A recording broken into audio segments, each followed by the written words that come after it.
And we're back. G'day everyone, and yes, I've got little gloves on today because tell you what, it is freezing cold. It is so cold in this house. And what time is it?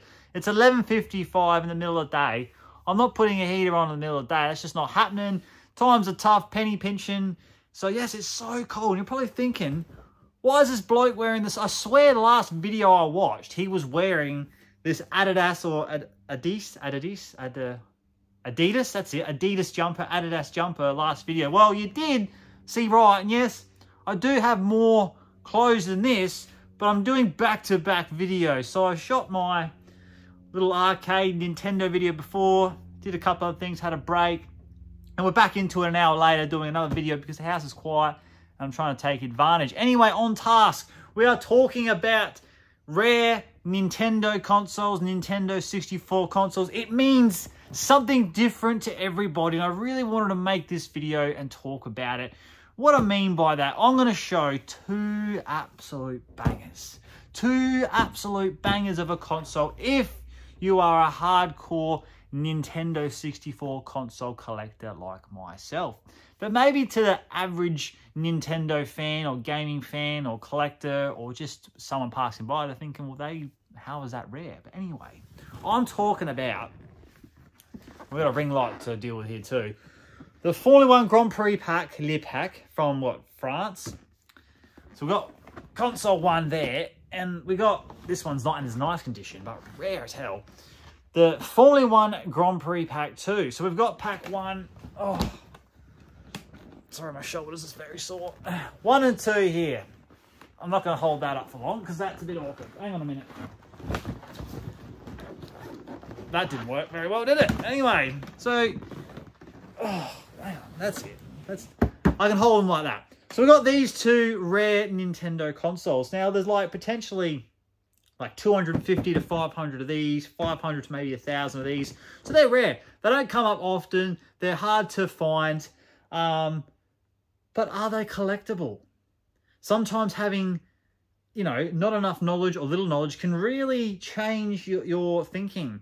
For example, if someone stepped into this room right now and I put this Formula 1 World Grand Prix Pack 2 or 1, I put this one down. Actually, no, that was a bit beat up, so that's too hard. We'll do this one. This one's a bit better condition. So I'll put this one down and I'll put it next to, say, a jungle green or an ice blue. And I'll say, these are both for sale for $500.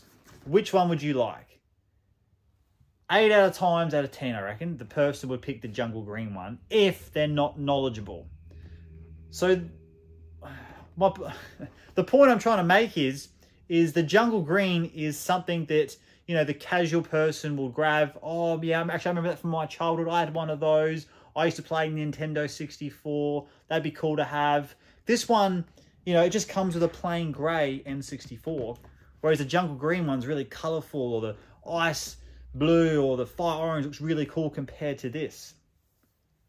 But if I put this down for sale for $500 and I put a jungle green down for $500 and someone who had a lot of knowledge on N64 came in here, who was a collector like me, and they saw I was selling this for only $500, they would snap it up in a split second and run laughing. So collecting is a funny game sometimes, unless it's like a well-known console, like say a GoldenEye or a Banjo-Kazooie or an Ocarina of Time console. Sometimes it's hard to sell the rarity, and even with a collector. So let's go back to the other box for example. I hope you're sticking with me through this. If I put this next to the Banjo-Kazooie one, for say I was selling this for $2,000. Actually, no, it's lower. I was selling this for $1,500 and the Banjo for $1,500, and a collector came in here. They would snap that Banjo one up instantly. But the Banjo one, there's potentially 5,000 of them made in the world. I don't know where they all are, but there's potentially 5,000 of them and potentially only 250 of these. So even myself, if I came into a room and saw the Banjo one and this, I'd still probably grab the Banjo one because it's more sought after, to say, compared to this one. So collecting is, you know, we can say you can go on different websites to see rarity of different consoles. But sometimes just because someone's listed it, oh, this is rarer compared to this one, doesn't make it actual so. And if you go on, say, consolevariations.com, there's great examples of, say, these ones are in like the second to last or third to last page compared to some other ones. But if I was to sell this compared to, say, something on page 3 or 2 that's more common, you probably think 7 or 8 out of times that common one would sell more than, say, this one. So again, another point I'm trying to make, if I'm making any sense at all here, is these consoles, I know exactly what they are, and I know exactly what I have. I'd have to find like-minded people to try and sell these to if I wanted to sell my collection one day. And there's plenty of them out there, don't get me wrong, that love collecting, that understand the rarity of this, but your casual Nintendo fan or, you know, casual collector won't. And I'll even use myself as an example. When I first started collecting for N64 many years ago, my goal was to get just the 16 colors boxed.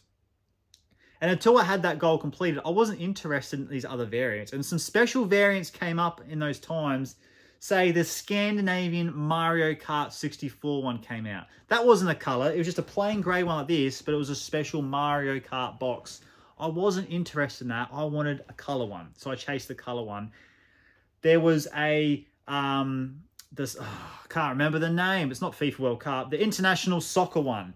I've had 2 opportunities years ago to purchase that one, but I didn't get it because I was interested in other things at the time. But now looking back on it, I should have pulled the trigger on the Mario Kart one and that International Soccer one, because now they are like impossible to find. They are extremely expensive and extremely rare.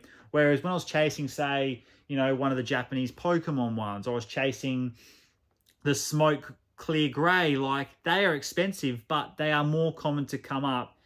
And now those ones are sort of out of reach, and you have to find a collector like myself who might message you and you work out a deal, because something like that just does not pop up on eBay. So I hope I've made a bit of sense there, that when you're collecting, yes, I've got this sick as wall, but sometimes every console has a story. And sometimes you're not just, you know, when you're trying to sell something, you got to sell the story. When a good story is attached, let's just, lower that down. When a good story is attached to a console, it can sell better. When it's worth something because of the story it comes with, you know, like I've got a really rare up the top. I think you can see it in the camera. Yeah, right there. This is so hard. I feel everything one up there. That's a Belgium exclusive, 250 potentially then ever made, but that's got a really good story attached to it. It's got a letter. You got like a techno, you know, ticket that came with it because it's part of a techno festival. It's got a story about it. Whereas this one here doesn't really have much of a story attached to it. Even though it's really rare, it doesn't have much to it. And like even my green, you can't see it. This part of the chair's in the way. You can sort of see it there. They got green Zelda Ocarina of Time one. Did I say Ocarina? It's Ocarina. Ocarina, not Rena, not Wiener. Ocarina. That Ocarina Belgium one, another great story attached to it. Where again, like you had to send in a letter and you get it and get a copy of Super Mario 64. I can't think off the top of my head, but there's a story attached to it, and because it's Zelda, it sells well. So if something's got a really cool story to it, it will sell compared to something that doesn't have as much knowledge, doesn't have a cool story. Does that make sense? Have I made any sense? How long has this video been going for? 9 minutes and 17 seconds I've been talking some rubbish. I hope that makes sense, because I've got all these things in my mind that make sense to me, but then I sit down and I'm like, etc., etc., etc. I'm thinking, did that make sense? But I hope it did. I hope you understand what I'm trying to get at here, that collecting, it's up for interpretation of what is the rarest compared to what is rarest. Yes, of course, there's some special gold N64 one made was given to the Queen. Of course, that would be the rarest one in the world. But yeah, understand the point I'm making. That's what I'm trying to say.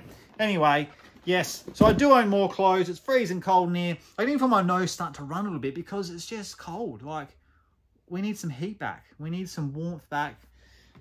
Because, yeah. Anyway. Oh. Thanks for watching, guys.